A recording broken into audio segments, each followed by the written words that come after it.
అందరికీ నమస్కారం అండి. ఈరోజు మనం తటవర్తి రామచంద్రరావు గారు రచించిన పుత్రధర్మం అనే ఓ చక్కటి కథను విందాం. ఇక కథలోకి వెళ్దాం. తనను తాను సంభాళించుకుంటూ అప్పటిదాకా చెల్లెలు నళినిని ఓదార్చిన సుధాకర్ శాస్త్రి గారికి దగ్గరగా వచ్చాడు. మా నాన్నగారు భగవద్గీతని చదివారు, నేను చదివాను. అయినా ప్రియమైన వాళ్ళు పోయినప్పుడు మనకి బాధ కలగదంటారా శాస్త్రి గారు? వాళ్ళని తలుచుకొని దుఃఖించకుండా ఉంటామా? మాటిమాటికి మరణం తప్పదు మరణం తప్పదని చెప్పటం వల్ల బాధ పెరుగుతుందే కాని తరగదు కదా. శాస్త్రి గారు తెల్లబోయాడు. కర్మ పూర్తయ్యే వరకు గీతాపారాయణం చెయ్యటం ఒక విధానం బాబు, అంతేకాని నీ బాధని పెంచాలని కాదు. తల్లి పోయిందన్న దుఃఖాన్ని దిగమింగుకుంటూ సుధాకర్ కర్మకాండలన్నీ జరిపించాడు. బంధువులంతా వెళ్ళిపోయారు.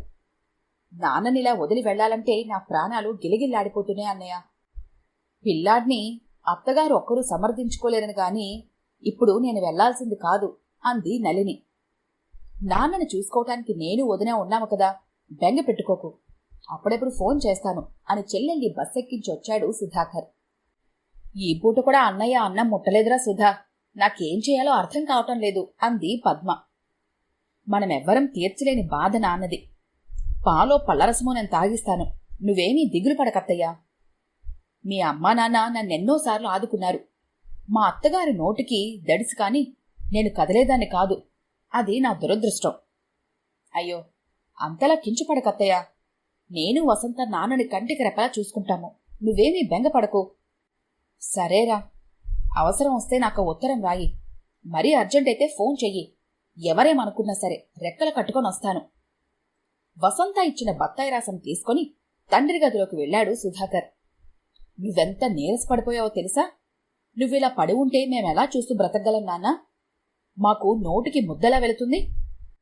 మనమిలా కుమిలిపోతూ ఉంటే అమ్మ ఆత్మకు శాంతి దొరకదు నాన్నా. కొడుకు కరస్పర్శకే స్పందించాడో, మాటలకే కరిగిపోయాడో గ్లాస్ అందుకుని రసాన్ని తాగాడు ప్రభాకరం. ఆ మాత్రానికి తృప్తి పడిపోయాడు సుధాకర్. ఆ రాత్రి రోజులాగే వచ్చి తండ్రి మంచం పక్కన చాప మీద పడుకున్నాడు. ఎంతసేపటికి అతని కంటిపైకి నిద్ర రాలేదు. తల్లితో గడిపిన రోజులు గుర్తుకు రాసాగాయి. తనకే ఇలా ఉంటే తన తండ్రికి ఇంకెంత బాధగా ఉందో. 10 రోజులుగా తండ్రి కోసం తనిక్కడ పడుకుంటుండగా బయట గదిలో చంటిపిల్లాడితో వసంత పడుకుంటోంది. ఇన్నాళ్ళు చెల్లెలు అత్తయ్య ఆమెకు తోడున్నారు. ఈవేళ వాళ్ళు వెళ్ళిపోయారు. పాపం, తను ఒంటరిగా ఉంది, భయపడుతుందేమో. తండ్రి కాస్త తేరుకునేదాకా తమకి ఎడబాటు తప్పదు. ఏదో నాటికి తను వసంతని చేరుకోగలుగుతాడు. ముందు రోజు మీద ఆశ, కాని తండ్రి సంగతి అలా కాదే. తల్లి శాశ్వతంగా దూరమైపోయింది. ఆయన్ని ఒంటరితనం జీవితాంతం వెంటాడుతూనే ఉంటుంది. దీనికి పరిష్కారం ఏమిటో అర్థం కావటం లేదు. అతని గుండెల్లో గుబులు. ఒక్కసారిగా తల్లితో గడిపిన చివరి రోజులు గుర్తుకొచ్చాయి. ఓ రోజున భర్త ఇంట్లో లేనప్పుడు కొడుకుతో ఎన్నో చెప్పింది పార్వతి. తనకి కాస్త ఉన్నవాళ్ళింట పుట్టానన్న గర్వం అంట. తన పెళ్లికి తండ్రి 2 లక్షలు కట్నం ఇచ్చాడని అతిశయం. ఆ డబ్బుతో అత్తమామలు ఆడపడుచు పెళ్లి చేయాల్సి వచ్చిందన్న అహంకారం. దాంతో పద్మంటే చిన్నచూపు, అత్తమామలంటే న్యూన్యతాభావం, భర్త అంటే చులకన. కానీ వాళ్ళెవరూ తనని తక్కువ చేయలేదు. చిన్నతనమని సర్దుకుపోయారు. ఏదో నాటికి భార్యలో మార్పు వస్తుందని ఆశించాడు ప్రభాకరం. అత్తమామలు కాని భర్త కాని పుట్టింటి నుంచి తానిది తేలేదని కాని వాళ్ళేమీ పెట్టలేదని కాని ఒక్క మాట అనేవారు కాదు. కాని తనే తల్లిదండ్రులను అడిగి ఇంట్లో అవసరమున్నా లేకపోయినా తరచూ ఏదో ఒకటి తెస్తూ ఉండేది. అదేమి కర్మమో, సరిగ్గా అప్పుడే పద్మ అత్తింటి వారి పుట్టింటి నుంచి అది తీసుకురా ఇది తీసుకురా అని ఆమెను వేపించుకు తినేవారు. పద్మ కాపురం నిలబెట్టడం కోసం ఒక్కోసారి పార్వతి తెచ్చినవి ఆమెకిచ్చి అత్తింటికి సాగనంపాల్సి వచ్చేది. దాంతో ఆమెకి ఇంట్లో వాళ్ళంటే మరింత తేలిక భావం ఏర్పడిపోయేది. తన లేకపోతే వాళ్ళకి గతి లేదని, కుటుంబ ఆర్థిక పరిస్థితి బాగు చేసుకోవడం కోసం ప్రభాకరం రాత్రింబగళ్ళు కష్టపడేవాడు. కూతురు కాపురం కష్టాల పాలవటం, కొడుకు సంసారం అశాంతి పాలవటం చూడలేక ఆ వృద్ధ దంపతులు మనోవేదనతో ఎంతో కాలం బ్రతకలేదు. కాలమెప్పుడూ ఒకేలా ఉండదు. పద్మ భర్తకు వ్యాపారంలో కాస్త కలిసొచ్చింది. దాంతో ఆమెకి అత్తింటి ఆరళ్ళు కొంచెం తగ్గాయి. ప్రభాకరానికి కాస్త ఊపిరి సలిపిందనుకునే లోపల పార్వతి పుట్టింట్లో సమస్యలు, తండ్రి వ్యాపారం దెబ్బతింది. అప్పులు తీర్చడం కోసం ఉంటున్న ఇంటిని అమ్ముకోవాల్సి వచ్చింది. ఇల్లు గడవటం కష్టమైంది. చివరికి అల్లుడే గతయ్యాడు. తన భర్త ఔన్నత్యం ఎలాంటిదో అప్పుడుగాని తెలిసి రాలేదు పార్వతికి. అతను లేనప్పుడు కృంగిపోలేదు, ఉన్నప్పుడు పొంగిపోలేదు. ఎప్పుడూ తనంటే అదే ప్రేమ, అత్తమామలంటే అదే గౌరవం. కష్టాల్లో ఉన్నప్పుడు తన తండ్రిని మరింతగా ఆదరించాడు. అన్నింటికీ నేనున్నాను మావయ్య, మీరు దేనికి ఇబ్బంది పడద్దు అంటూ మాట సాయమే కాదు, చూడవచ్చినప్పుడల్లా చేతికొచ్చినంత డబ్బు ఆయన చేతుల్లో పెట్టేవాడు. అతని మంచితనాన్ని తానే భరించలేకపోయింది. ఓనాడు, మిమ్మల్ని ఒకప్పుడు అనరాని మాటలో అన్నాను, నా చెంపలు వాయించి నాకు బుద్ధి చెప్పాలని మీకెందుకు అనిపించలేదు అని అడిగింది. ఆమెను దగ్గరకు తీసుకొని ఆమె చెంప నిమిరాడు. పిచ్చిదానా, ప్రేమించిన మనిషిని ఎవరైనా దండిస్తారా అన్నాడు. తర్వాత ఆమెకు తెలిసొచ్చింది ఏమిటంటే, అతను ఆమెనే కాదు అందర్నీ అంత గాఢంగా ఆదరిస్తాడని, ప్రేమిస్తాడని. వసంతను కొడుకు ప్రేమించానని చెబితే తను వెనకాడింది. పేదింటి పిల్లని చేసుకోవటం తనకిష్టం లేకపోయింది. తన పరిస్థితులు మారినా తనకింకా పాత వాసనలు పోలేదు. పేదరికమంటే తనకో చిన్న చూపు.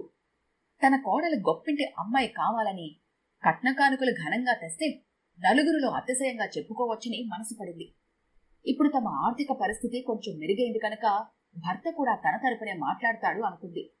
కాని అతనిది గొప్ప మనసు. అప్పుడు ఇప్పుడు ఒక్కలాగానే ఉన్నాడు. తానే వెళ్లి వసంతని చూసొచ్చాడు. ఆ పిల్ల ధనానికి తక్కువ కావచ్చు, కాని గుణసంపదకి కాదని గ్రహించాడు. వాళ్ళ పెళ్లి కొప్పుకోమని భార్యనే ఒప్పించాడు. వసంత తమ ఇంటి కోడలవటం తమకు మొదట్లో కొంత అసంతృప్తి కలిగించిన మాట నిజం. తర్వాత తన ఓర్పు, మంచితనం ఆమెకు తెలిసొచ్చాయి. ఇంట్లో అంతా తిన్నాక కాని తాను తినేది కాదు. అందరికీ కొసరి వడ్డించి చివరకు ఏమీ మిగలకపోయినా చారన్నంతో కడుపు నింపుకోవటం చాటుగా చూసినప్పుడు తనకి మనస్సు చివుక్కుమనేది. కొడుక్కి వ్యాపారంలో సలహాలివ్వటమే కాకుండా ప్రైవేటుగా పరీక్షలు కట్టి డిగ్రీ పాస్ అయింది. తర్వాత సివిల్ సర్వీస్ పరీక్షలకు రాసి సెలెక్ట్ అయ్యి ఆఫీసర్గా పోస్టింగ్ వస్తే అత్తగారికి హఠాత్తుగా క్యాన్సర్ వచ్చిందని తెలిసి ఆ ఉద్యోగానికి వెళ్లటమే మానుకుంది. వైద్యానికి అత్యవసరంగా డబ్బు కావాల్సొస్తే తన కొడుకు మనసుపడి చేయించిన బంగారు నగలన్నీ అమ్మేసింది. ఇలాంటి త్యాగమూర్తిన తానింతకాలం చిన్నచూపు చూసింది. నేనేమంత గొప్పదాన్నని? గతంలో మీ నాన్నగారిని, తాతగారిని, బామ్మని, అత్తయ్యని అందరినీ అసహ్యించుకున్నాను. ఇంతకాలంగా నీ భార్యని మనసారా దగ్గరకు తీసుకోకుండా నిన్నెంత క్షోభ పెట్టాను. నా తప్పులు నీ దగ్గర ఒప్పుకోవటానికి నేనిప్పుడు సిగ్గుపట్టం లేదు నాన్న. ఈ అమ్మని మనస్ఫూర్తిగా క్షమించరా అంటూ కొడుకు చేతులు పట్టుకుంది పార్వతి. అదేంటమ్మా, నేను నీ కోడలు ఎప్పుడు నిన్ను తప్పుగా అనుకోలేదు. భార్యను పిలిచి చెప్పాడు సుధాకర్. అయ్యో అత్తయ్య, మీరేమన్నారని ఎంతగా నచ్చుకుంటున్నారు? పిల్లలు తప్పు చేస్తే పెద్దలు మందలించరా? నాకు మా అమ్మెంతో మీరు అంతే అంది వసంత. లేదమ్మా, నువ్వింత బంగారు తల్లివని ఇన్నాళ్ళు తెలుసుకోలేకపోయిన మూర్ఖురాల్ని. అజ్ఞానం వల్ల మిమ్మల్నందరినీ చేదరించుకున్నాను. ఇప్పుడు మంచేదో చెడేదో తెలుసుకుంటున్నాను. మీకు నా ప్రేమని పంచి పెడదామనుకుంటున్న వేళ చావు ముందుకొస్తోంది. ఎంత దౌర్భాగ్యురాల్ని! మీరిలాంటి మాటలంటే నన్ను చంపుకు తిన్నట్టే అంది వసంత బావురుమంటూ. ఇప్పుడు నా బాధంతా నా గురించి కాదు నాన్న, మీ నాన్నగారి కోసం. ఆయన రాత్రిళ్ళు నా మంచం పక్కనే కూర్చొని కన్నీళ్లు పెట్టుకుంటున్నారు. నేను పోయాక ఆయన ఒంటరితనంతో ఎలా గడుపుతారా అని నా ఆవేదన. ఆయన కనిపెట్టుకొని ఉండండి, అదే నా చివరి కోరిక. ఆ రాత్రే కాదు, అలా 3 నెలల పాటు తండ్రిని కనిపెట్టుకుని చూశాడు సుధాకర్. కాని ప్రభాకరం పరిస్థితి కాలంతో పాటు మెరుగుపడలేదు, మరింత దిగజారిపోయింది. చెక్కి శల్యమైపోయాడు. రోజుల తరబడి గది తలుపులు వేసుకొని ఒక్కడు ఉంటుంటే కోడలికి కొడుక్కి దినదిన గండంగా ఉంటుంది. స్నేహితుల సలహా మీద తండ్రిని సైకియాట్రిస్ట్ దగ్గరికి తీసుకెళ్లాడు సుధాకర్. 4-5 సెషన్ల తర్వాత కొన్ని మందులు వాడాక కొంచెం పరిస్థితి మెరుగుపడినట్టుగా అనిపించింది. కాని కొన్నాళ్ళైనాక మళ్లీ మొదటికొచ్చింది. ఇలా ఎంతకాలం డాక్టర్? ఇంక నాన్నగారు మామూలు మనుషుల్లో పడే దారే లేదా అని సుధాకర్ ఆవేదనగా అడిగాడు. ఆయన డీప్ డిప్రెషన్లో ఉన్నారు. ప్రియమైన వాళ్ళని పోగొట్టుకున్నప్పుడు కొందరికిలానే జీవితం మీద విరక్తి కలుగుతుంది. ఆయన స్థితి నుంచి తప్పించాలంటే ఆయన ఒంటరితనాన్ని పోగొట్టాలి. మీరు నేను చేయగలిగేది కేవలం తాత్కాలిక ఉపశమనం మాత్రమే. ఆయనకిప్పుడు కావాల్సింది జీవితాన్ని పంచుకోగల తోడు అన్నాడు సైకియాట్రిస్ట్. అతని గుండెల్లో బాంబు పేలినట్టయింది. మేనత్తకి ఫోన్ చేసి ఒక్కసారి అర్జెంటుగా రాగలవా అత్తయ్య? నాన్న విషయంలో నాకు చాలా భయంగా ఉంది అన్నాడు. వెంటనే బయలుదేరొచ్చింది పద్మ. డాక్టర్ చెప్పిన సంగతి వింది. ఇదెలా సాధ్యం అత్తయ్య అని సుధాకర్ దిగులుగా అడిగాడు. ఇన్నేళ్లుగా మీ అమ్మకి నీకెవ్వరికీ తెలియనిది నాకు మాత్రమే తెలిసింది ఒక నిజముంది. జమున వాళ్ళు తమ పక్కింట్లోనే ఉండేవారు. చిన్నతనం నుంచి తన చెల్లెలతో కలిసిమెలిసి తిరిగినామంటే ప్రభాకరానికి చాలా అభిమానం. క్రమక్రమంగా వాళ్ళిద్దరి మధ్య ప్రేమ చిగురించింది. ఈ సంగతి పద్మకి బాగా తెలుసు. అయితే హఠాత్తుగా ఆమెకు పెళ్లి సంబంధం కలిసి వచ్చేసరికి ఆమె పెళ్లి ప్రయత్నాలు చేశాగారు. వాళ్ళకి కట్నం ముట్టజెప్పే స్తోమత జమున తండ్రికి లేకపోయింది. పార్వతితో క్షణాల మీద సంబంధం కలుపుకోవాల్సిన అవసరం వచ్చింది ప్రభాకరం తండ్రికి. ఆ చట్రంలో తామంతా పావుల్లా ఇరుక్కుపోయారు. నా కోసం పెద్దవాళ్ల మాటని కాదనలేక వదిన్ని పెళ్లాడాడు అన్నయ్య. నా మూలంగా నా స్నేహితురాలి జీవితం మూడైపోయింది. అంటే ఆమె తర్వాత పెళ్లి చేసుకునే లేదా? హఠాత్తుగా తల్లిదండ్రులు చనిపోవటంతో ఇద్దరు తమ్ముళ్ళు, ఒక చెల్లెల్ని పోషించాల్సిన బాధ్యత ఆమె మీద పడింది. వాళ్లు జీవితంలో స్థిరపడేలా చేయటం కోసం తన జీవితాన్నే ధారపోసింది. నా మూలంగా అన్ని బాధలు పడ్డ స్నేహితురాల్ని పలకరించడానికి ఏ ముఖం పెట్టుకుని వెళ్లను? నా కత్తారింట్లో అంత స్వతంత్రమూ లేదు.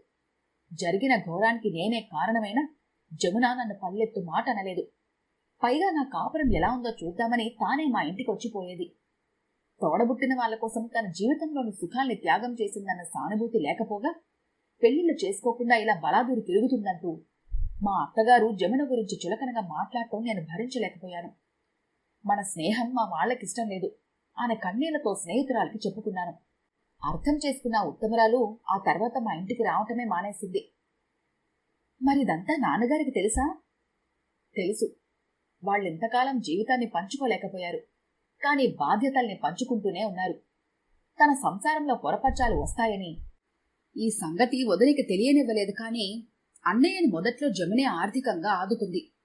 తర్వాత అన్నయ్యే ఆమెకు సాయం చేసేవాడు. వదినిక వైద్యం చేయించడంలో జమున ఎంత సాయపడిందో నాకు తెలియదు. కాని అది అసంభవం కాదు. ఇదే జమునిల్లు అంటూ తలుపు తట్టింది పద్మ. తలుపు తెరిచిన ఆ సౌజన్యమూర్తిని చూసి నమస్కారమమ్మా అన్నాడు సుధాకర్. ఆమె సంభ్రమాశ్చర్యాలతో రండి రండి అని లోపలికి ఆహ్వానించింది. ఎన్నాళ్ళకెన్నాళ్లకు అని పద్మని తన చేతులతో చుట్టేసింది. విన్నావు కదా అంది పద్మ. ఆమె ముఖం కల తప్పింది. విని చాలా బాధపడ్డాను. ఆయన ఎలాగున్నాడని చెప్పను. వదిలిపోయాక అన్నయ్య పిచ్చివాడైపోయాడు. మాట మంతి లేకుండా శూన్యంలోకి చూస్తూ కూర్చుంటున్నాడు. తనని ఎలా మామూలు మనిషిని చేయాలో అర్థం కావటం లేదు. ఇలాంటి బాధ ఎవరికైనా దుర్భరమే. వీడిని ఎప్పుడూ చూడలేదు కదా. ఆయన ఒకసారి ఆ అబ్బాయి ఫోటోని చూపించారు అంది జమున ఎర్రబడిన ముఖంతో. అమ్మా, నీ గురించి అంతా అత్తయ్య చెప్పింది. ఇంతకాలం మీ గురించి తెలుసుకోలేకపోయాను. అయినా ఇప్పుడు అడుగుతున్నాను, నాకో వరం ప్రసాదిస్తారా? నేనెంత సామాన్యురాల్ని, నీకు నేనేమివ్వగలను అంది ఆమె బిడియపడుతూ. తల్లిని పోగొట్టుకున్నాము, ఇక ముందు తండ్రిని పోగొట్టుకుని బ్రతకలేమమ్మా అన్నాడు సుధాకర్. బాబూ, అవునమ్మా, ఏ బిడ్డైనా ఇలాంటి కోరిక కోరాడో లేదో నాకు తెలియదు. కాని మా అమ్మగా మా ఇంటికొచ్చి మా జీవితాల్లో దీపాల్ని వెలిగించాలమ్మా. ఆమె వెలవెలబోతూ చూసింది. నువ్వక్కడికొచ్చేది నీకోసం కాదు, మా కోసం. కూతురు, కోడలు, మనమలు నువ్వెంత త్వరగా వస్తావని ఎదురు చూస్తున్నారు. ఆ తాత చేసిన తప్పుని ఈ మనవడు సరిదిద్దాలి అనుకుంటున్నాడు. వాడికి వరప్రదానం చేయటం నీ ధర్మం. తండ్రిని ఒంటరితనం వెంటాడకుండా చూసుకోమని కొడుకుని కోరింది ఆ తల్లి. వాడందుకే నీ దగ్గరికొచ్చాడు. అన్నయ్య బాధని తగ్గించగల శక్తి కేవలం నీ చేతుల్లోనే ఉంది జమున. నువ్వు కనికరించాలే కాని మా వదిన ఆత్మ తప్పకుండా శాంతిస్తుంది అంది పద్మ. పెళ్లి ముహూర్తం పెట్టాలి శాస్త్రిగారు అంటూ సుధాకరం చెప్పేసరికి ఆయన ఆశ్చర్యంగా చూశాడు. నేను పితృకర్మలు చేయించేవాడినే గాని పెళ్లిళ్ళ లాంటి శుభకార్యాలు చేయించను. అలా చేయనూ కూడదు. కావాలంటే శుభకార్యాలు చేయించే మా బావగారి చేత పెట్టించొచ్చు. అది సరే కాని ఇంతకీ ఎవరి పెళ్లికి బాబు ముహూర్తం? అతను చెప్పేసరికి ఆయన నిర్ఘాంతపోయాడు. కొడుక్కి పెళ్లి ముహూర్తం పెట్టించడానికొచ్చే తండ్రిని చూశాను. కాని తండ్రికి పెళ్లి ముహూర్తం పెట్టించడానికొచ్చే కొడుకుని ఎన్నడూ చూడలేదు. సుధాకర్ నిర్మలంగా నవ్వాడు. కొడుకు జీవితాన్ని సుఖమయం చెయ్యాలని వివాహం జరిపించటం పితృధర్మం అంటారు మీ బోటి పెద్దలు. అదే తండ్రి జీవితాన్ని ఆనందమయం చేయటానికి కొడుకు చేతుల మీదుగా పెళ్లి జరుగుతుందంటే దాన్ని పుత్రధర్మం అనకూడదా? ఇది ఆనందించాల్సిన విషయమే కాదు, అభినందించవలసిన విషయం. నిన్ను కన్న ప్రభాకరం గారు నిజంగా ధన్యులు అని మనస్ఫూర్తిగానే ఆశీర్వదించారు శాస్త్రి గారు. ఈ కథ కనుక మీకు నచ్చినట్లయితే లైక్ చేయండి, షేర్ చేయండి. మరిన్ని ఇంట్రెస్టింగ్ కథల కోసం మా ఛానల్ని తప్పకుండా సబ్స్క్రైబ్ చేసుకోండి.